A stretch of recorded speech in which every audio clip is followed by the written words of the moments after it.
नंद के घर आनंद भयो, जय कन्हैया लाल की। ब्रजभूमि से इस विशेष कार्यक्रम में आपका स्वागत है। नंद भवन में उड़ रही धूल, धूल मोहे प्यारी लगे। संपूर्ण मथुरा ही नहीं बल्कि संपूर्ण ब्रजधाम, गोवर्धन, गोकुल, बरसाना सभी इस वक्त कृष्ण की भक्ति में डूबे हुए हैं। नंद भवन में उड़ रही धूल, धूल मोहे प्यारी लगे। कारण साफ है, भगवान कृष्ण का जन्मोत्सव है और इस जन्मोत्सव पर आह्लादित है समूचा ब्रजमंडल। नंद भवन में उड़ रही धूल, धूल मोहे प्यारी लगे। नंद भवन में उड़ रही धूल, धूल मोहे प्यारी लगे। और आह्लाद का कारण क्यों न हो, क्योंकि भगवान कृष्ण ने ही जीने की वह कला सिखाई। भगवान कृष्ण ने ही पापियों का विनाश करने के लिए इस धरती पर जन्म लिया और जब एक बार फिर लोग मुक्ति की राह तलाश रहे हैं तो उन्हें भगवान कृष्ण ही याद आ रहे हैं। गोविंद बोलो हरि गोपाल बोलो, गोविंद बोलो हरि गोपाल बोलो, राधा रमण हरि गोविंद बोलो। गोविंद गोपाला हरे कृष्ण हरे नंद लाला, गोविंद गोपाला हरे कृष्ण हरे नंद लाला। जिसका न कोई है जगत में, जिसका न कोई है जगत में, उसका है बंसी वाला। गोविंद गोपाला हरे कृष्ण हरे नंद लाला, गोविंद गोपाला हरे कृष्ण हरे नंद लाला। श्रावण मास की कृष्ण पक्ष अष्टमी से भादो मास तक की अष्टमी तक ब्रज मंडल में भगवान श्री कृष्ण के जन्मोत्सव की धूम रहती है। इस दौरान भगवान शिव के साथ श्री कृष्ण के बाल स्वरूप की पूजा होती है। कहते हैं जो इस दौरान कृष्ण आराधना करता है उसे मोक्ष की प्राप्ति होती है।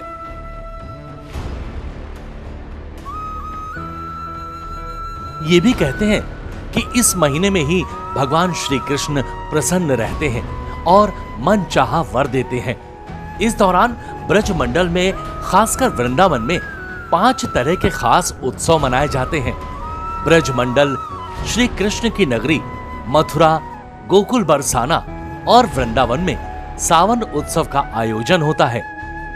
ब्रज मंडल में इस सावन उत्सव को कृष्ण जन्माष्टमी तक विभिन्न तरीकों से मनाया जाता है। जैसे ब्रज मंडल में कृष्ण पक्ष से मंदिर में 2 चांदी के और 1 सोने का हिंडोला डाला जाता है। इन हिंडोलों में भगवान श्री कृष्ण को झुलाया जाता है। हरियाली तीज ब्रज मंडल में खासकर वृंदावन में हरियाली तीज की धूम होती है। यहाँ के प्राचीन राम बल्लभ मंदिर में हरियाली तीज से रक्षाबंधन तक चांदी के लिए फूल और पट्टी आज से हिंडोले डाले जाते हैं तथा पवित्र एकादशी पर ठाकुर जी पवित्र रूप से धारण करते हैं। रास लीला बसंत के बाद श्री कृष्ण इसी माह में रास रचाते हैं। वृंदावन का प्रमुख आकर्षण रास लीला जो कि विश्व प्रसिद्ध है यहाँ पर प्रस्तुत की जाती है, जिसमें श्री कृष्ण की लीलाओं का जीवंत प्रस्तुतिकरण किया जाता है।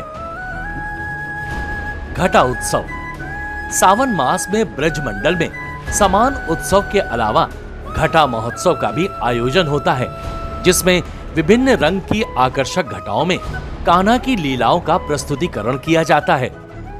भाद्रपद की कृष्ण पक्ष की अष्टमी के दिन भगवान श्री कृष्ण मध्य रात्रि के समय मथुरा में अवतरित हुए थे, इसलिए इस दिन को दुनिया भर में कृष्ण जन्माष्टमी के रूप में मनाया जाता है। माना जाता है कि जो व्यक्ति जन्माष्टमी के व्रत को करता है वो ऐश्वर्य और मुक्ति को प्राप्त करता है। देश विदेश में बड़ी श्रद्धा और उल्लास के साथ मनाए जाने वाले इस पर्व की छटा मथुरा और वृंदावन में विशेष रूप से देखने को मिलती है।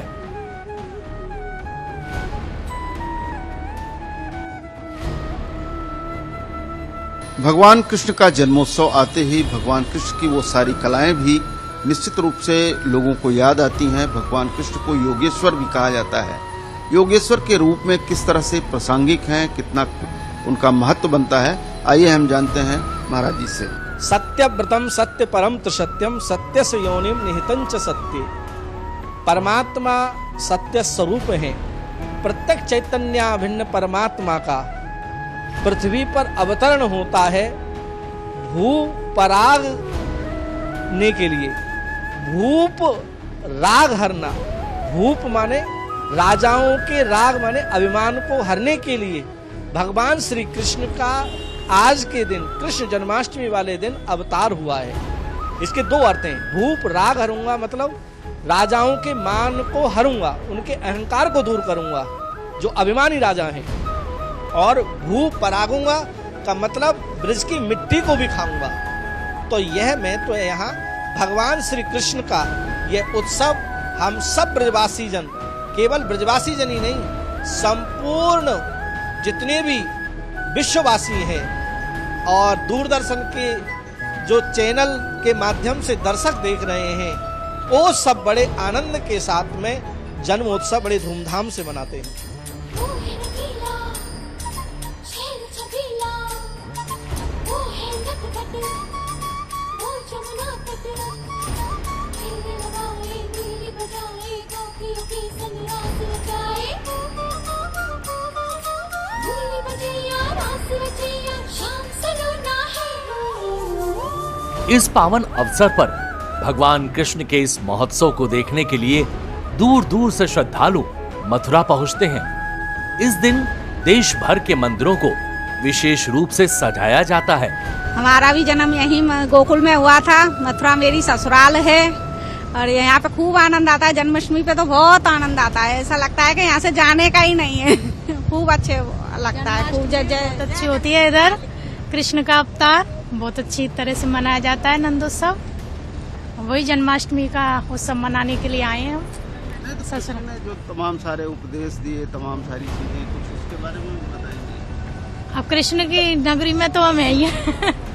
बहुत सारी लीलाएं की हैं कृष्ण भगवान ने। पूतना मारी थी भगवान जी ने। यहाँ पे मिट्टी भी खाई है यमुना जी पे आके कृष्ण भगवान ने। ये सब लीलाएं करी थी। और माटी खा के मुंह में ब्रह्मांड दिखाया था यशोदा मैया को। यहाँ पे जो जब गोपियाँ यमुना जी में स्नान करने आती थी, जब वो वस्त्र चुराते थे, बैठकर कदम के पेड़ पर बंसी बजाना, आज भी वो हमें यहाँ पे है नहीं है, लेकिन मन के प्रेम से भाव से देखो तो सब सुनाई देता है। अच्छा लगता है यमुना जी में घूमना, यहाँ का आसपास देखना। मेरी ससुराल है गोकुल मेरा सौभाग्य है, मैं यहाँ हूँ। और यहाँ का सुबह सुबह यमुना अष्टक की धुन सुनाई देना, यमुना जी की आरती की घंटियों की आवाज सुनाई देना, बहुत अच्छा लगता है। बात भले वर्षों की हो, शताब्दियों की हो, लेकिन आज भी कान्हा की गूंज गोकुल में सुनाई देती है। उनके तमाम सारे वो कर्तव्यों को यहाँ के ग्वाल बाल, उनके सखा सब आज भी यहाँ पर महसूस करते हैं। हमारी हम बालक तुम बात हमारी, आए शरण तुम्हारी, श्री हमने मैया रखियो लाज हमारी, रखियो लाज हमारी, श्री हमने मैया रखियो लाज हमारी। महारानी की जय। भविष्य पुराण में कहा गया है, श्री कृष्ण जन्माष्टमी पर व्रत उत्सव किया जाता है। वहां पर प्राकृतिक प्रकोप महामारी का तांडव नहीं होता है। जहां पर यह व्रत धारण किया जाता है, मेघ पर्याप्त वर्षा करते हैं तथा खूब फसल होती है। जनता सुख समृद्धि की प्राप्ति करती है। वो कंस के अत्याचार से जन्म के साथ ही भगवान कृष्ण को बचाने के लिए यमुना के किनारे गोकुल धाम लाया गया, जहां भगवान कृष्ण ने अपनी लीलाओं से समूचे ब्रजमंडल में अपनी उपस्थिति का आभास कराया। पूतना जैसी राक्षसी का वध करना, मां यशोदा को अपने मुख में संपूर्ण ब्रह्मांड का दर्शन कराना, तब से लेकर आज तक समूचा गोकुल धाम श्री कृष्ण जन्माष्टमी के आते ही उनकी भक्ति से सराबोर हो जाता है। यमुना भी अपने रौद्र रूप में होती है। लोग भजन और कीर्तन करते हैं। वो उत्तर प्रदेश, जहां पर श्री कृष्ण का जन्म हुआ था, श्री कृष्ण के जन्म और उनकी विविध लीलाओं से संबंधित है, उसे ब्रजमंडल कहते हैं। ब्रज नाम श्री कृष्ण के परपोते थे। जन्म मथुरा में हुआ था भगवान का, तो बसदेव जी 12 बजे लेकर के आए थे भगवान को। यहाँ गोकुल में नंद बाबा के यहाँ पर छोड़ गए थे। यहाँ जसोदा जी का लड़की हुआ था, उसको बदला करके ले गए थे। कंस ने उसको पछाड़ा है। उसको कंस को जवाब दिया, राजा कंस तुम उसको क्या मारता है, तेरे मारने वाले गोकुल में झूला बोल झूठो। यहाँ भगवान 11 वर्ष बामन दिनी लेके आए भगवान का। अगासुर बगासुर पूतना जितने भी राक्षस आए हैं भगवान को मारने के लिए कंस ने भेजे हैं, उन सभी राक्षसों का वध भगवान कृष्ण ने यहाँ पर किया। छोटी सी बाल्यावस्था में यहाँ पर लीला किया है भगवान का। तो छोटी बड़े भगवान, तो यहाँ शंकर जी आए थे दर्शन करने के लिए, तो शंकर जी को दर्शन नहीं कराया जसोदा ने, तो शंकर जी लौट के जाने लगे। तो भगवान कृष्ण ने सोचा कि भगवान मेरा भक्त दर्शन करने के लिए आ रहा है, तो मैं जसोदा दर्शन नहीं कराएंगे। तो कृष्ण भगवान रोने लगे, तो 3 दिन तक रोने लगे। जब भगवान जसोदा चुप नहीं हुए, लड्डू गोपाल चुप नहीं हुए, तो जसोदा जी ने उनको वहाँ से दर्शन कराया था। ये लीला भगवान यहाँ पर हुआ है।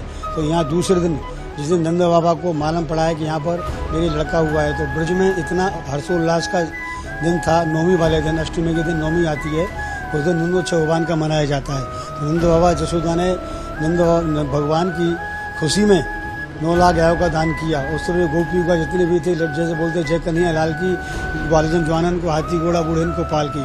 तो नवमी के दिन यहाँ पर नंदोत्सव मनाया जाता है। तो नंद के आनंद जय कन्हैया लाल की, यहाँ की नंद बाबा की नवमी का जो नंदोत्सव मनता है ब्रज में, ये गोकुल में ही मनाया जाता है। ब्रज नाम श्री कृष्ण के परपोते का था, उनके ही नाम से इसे ब्रज कहा जाता है। इसमें 12 वन और कई उपवन हैं। इसमें मथुरा वृंदावन, गोवर्धन, गोकुल महावन, बलदेव नंदगांव, बरसाना, डींग कमयवन आदि भगवान कृष्ण के लीला स्थल सम्मिलित हैं। ब्रज की सीमा को 84 कोस माना गया है। यमुना के 2 छोर हैं, एक छोर पर मथुरा है और दूसरे पर गोकुल है। मथुरा में कंस का राज था, इसलिए उसके पापों से लोगों को मुक्ति के लिए भगवान कृष्ण ने जन्म लिया। लेकिन उनकी बाल्यावस्था, उनके तमाम सारे कर्तव्य आज भी गोकुल में रचे बसे हैं, और यही कारण है कि हर जन्माष्टमी पर जीवंत हो उठता है गोकुल, जीवंत हो उठता है पूरा ब्रजमंडल।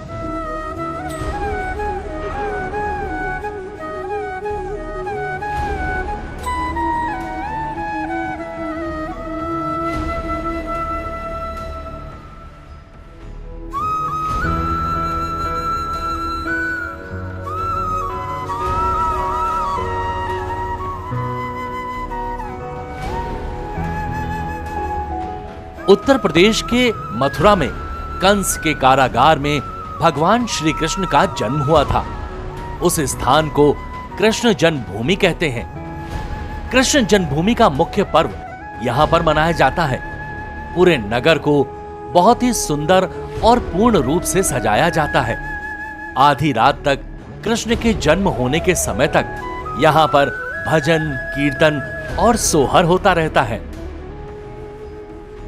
गोकुल मथुरा की जेल में जन्म लेते ही श्री कृष्ण गोकुल क्षेत्र में पहुंच गए थे, जहां उनका बचपन गुजरा और उन्होंने वहां पर कई राक्षसों का वध किया और देवों का उद्धार किया। मथुरा में यमुना के पार गोकुल ग्राम है। दुनिया का सबसे नटखट बालक ने वहां 11 साल 1 महीना और 22 दिन बिताए हैं। यहाँ 84 कोस पर मंदिर नंदेश्वर महादेव, मथुरा नाथ, द्वारका नाथ आदि मंदिर उपस्थित हैं। परंतु यहाँ पर नंद भवन में श्री कृष्ण जन्मोत्सव की वृंदावन की प्रमुख लीला स्थली बनी है। यहाँ उन्होंने रास रचाया था और दुनिया को प्रेम का पाठ पढ़ाया था। यहाँ भगवान बांके बिहारी के मंदिर में कृष्ण जन्मोत्सव की धूम रहती है। इसके अलावा यहाँ पर ये स्थान मंदिर में भी भव्य रूप से जन्मोत्सव मनाया जाता है। बरसाना, जहाँ उनकी प्रेमिका राधा रानी का मंदिर है, धूमधाम से श्री कृष्ण का जन्मोत्सव यहाँ मनाया जाता है। श्री राधा बरसाना की रहने वाली थी और उनका जन्म भी यहीं पर हुआ था। ऊंची पहाड़ी पर स्थित राधा मंदिर जाने के लिए श्रद्धालुओं को उड़न खटोले का सहारा लेना पड़ता है। गोवर्धन वृंदावन के पास ही गोवर्धन नाम का एक गांव है, जहां गोवर्धन पर्वत है। इस पर्वत को भगवान श्री कृष्ण ने अपनी कनिष्ठ उंगली से उठा लिया था। उन्होंने गोवर्धन पर्वत को उठाकर यहाँ की परंपरा और त्योहार को प्रकट किया था। यहाँ पर उनके कई मंदिर हैं जहाँ पर श्री कृष्ण जन्मोत्सव की धूम रहती है। कृष्ण का नाम आए तो निस्संदेह उससे पहले राधा का नाम आता है। बरसाने में राधा जी एक ऊंचाई पर विराजमान है। राधा जी प्रतीक हैं उस प्रेम का जो निस्वार्थ है, जो दुनिया को संदेश देता है, जो अधीर करता है भगवान को भी अपने प्रेम पास में बांधने के लिए। और उसी प्रेम की संज्ञा को, उसी प्रेम के सर्वनाम को, उसी प्रेम की विरक्ति को पाने के लिए लालायित दर्शक यहाँ पर आते हैं और जानने की कोशिश करते हैं कि राधा का वह कौन सा प्रेम था जिसने प्रभु को अभी अपने आगोश में किया, अपने बंधनों से मुक्त नहीं किया। भक्ति भावना तो सबके लिए होती है, भाव से ही हम आए यहाँ पे। ये है थोड़े दर्शन हो जाएं, मन प्रसन्न हो जाए, और क्या चाहिए।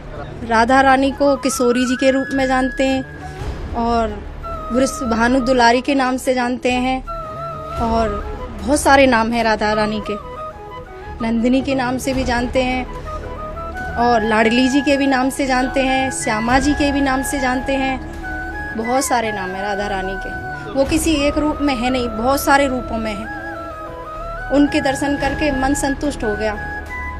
निश्चित रूप से जहाँ मन संतुष्ट हो, जहाँ आत्मा प्रसन्न हो, उसी स्थान को श्री जू, राधा रानी, लाडली राधा रानी अनेक नामों से जाना जाता है। और वह स्थान सिर्फ मथुरा में है, और मथुरा में भी बरसाने में है। जब भगवान का प्रकाटोत्सव होता है, उनकी जन्माष्टमी होती है, उस अवसर पर भक्तों का सैलाब यहाँ पर निखर करके आता है।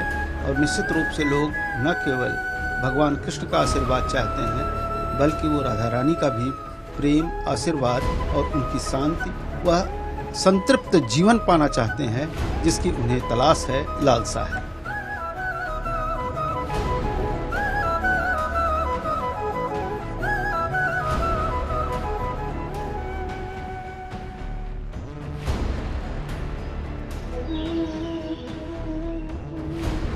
भगवान श्री कृष्ण की प्रासंगिकता खास तौर पर उनके श्रीमद् भागवत गीता में दिए गए संदेश से आज भी प्रासंगिक है। दुनिया जब शांति और मुक्ति की राह की तलाश करती है तो निश्चित रूप से कृष्ण के संदेश सामने दिखाई देते हैं।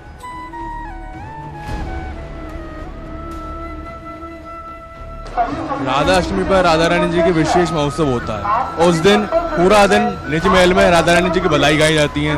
पूरा बरसाना धाम में सभी ब्रजवासी खूब आनंद से अपने घर में या हर स्थान पर जाकर बधाई गाते हैं। उस दिन शाम को निज महल में बरसाना और नंदगांव की समाज होती है, क्योंकि नंदगांव के सभी गोस्वामी समाज आते हैं, लाडली जी की बधाई समाज गाते हैं। जब दूसरे दिन रात्रि को लाडली जी का अभिषेक होता है 4 बजे से, उस दिन बरसाना के निज महल में राधा रानी जी का मंगल गायन होता है।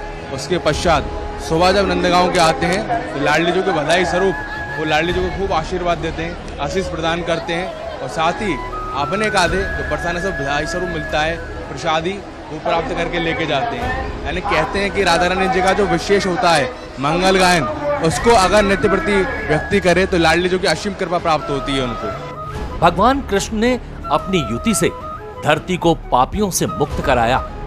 गृहस्थ जीवन में जीवन के दर्शन क्या होते हैं इसका पाठ पढ़ाया, और यही कारण है कि आज भी कृष्ण प्रासंगिक हैं। एक दिन पहले भगवान श्री कृष्ण जी का यहाँ छठी पूजन होता है। इसके बाद में जन्माष्टमी मनाई जाती है। उसके बाद में नंद महोत्सव का कार्यक्रम होता है। ये देखो, ये भगवान श्री कृष्ण के पिता है ना वसुदेव जी, जन्माष्टमी के दिन भगवान को लेके आए थे, तो ये स्वरूप से लेकर के आए। ऊपर शेषनाग ने बरसात से रक्षा किया है, यमुना माई ने ये चरण छू के रास्ता दिया। सबसे पहले भगवान को यहीं लेकर के आए। और ये नारायण भगवान है, विष्णु भगवान, शंकर चक्र गदा पदम, ये रूप से यहाँ दर्शन दिया था। और इधर में माता यशोदा जी सो रही हैं, यहाँ इनका योग माया का जन्म हुआ है। भगवान श्री कृष्ण जी को यहाँ सुबह गए हैं और योग माया को यहीं से बदला करके ले गए थे। कृष्ण को यहाँ दे गए और योग माया को ले गए। ये वही जगह है, वही स्थान है। योग माया को जब लेकर के गए थे तो राजा कंस मारने लगा। उससे हाथ से छूट के आकाशवाणी हुआ, तू मेरे को क्या मारता है, तेरे मारने वाले ने वृक्ष के अंदर जन्म ले लिया है।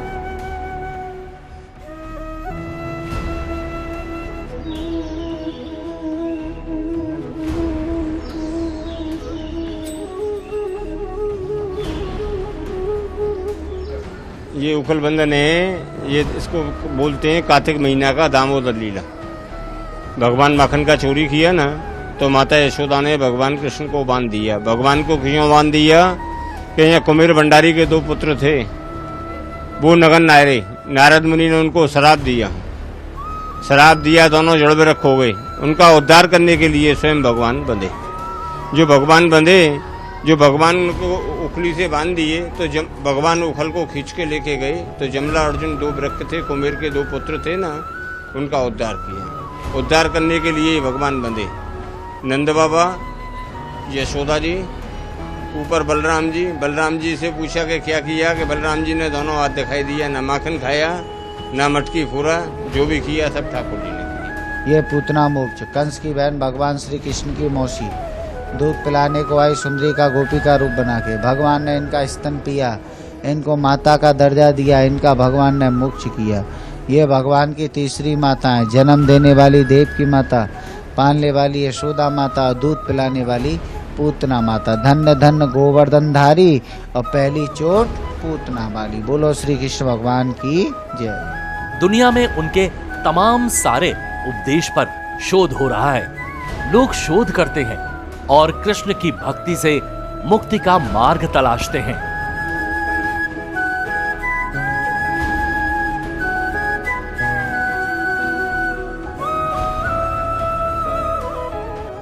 हजारों वर्ष पहले भगवान कृष्ण मथुरा की इसी धरती पर जन्मे थे।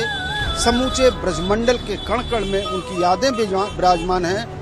उनके तमाम सारी लीलाएं, तमाम जो है कलाएं यहाँ पर लौकिक रूप से विद्यमान हैं। निश्चित रूप से कंस के वध से शुरू भगवान कृष्ण के जन्मोत्सव की यात्रा महाभारत तक जाकर के समाप्त होती है।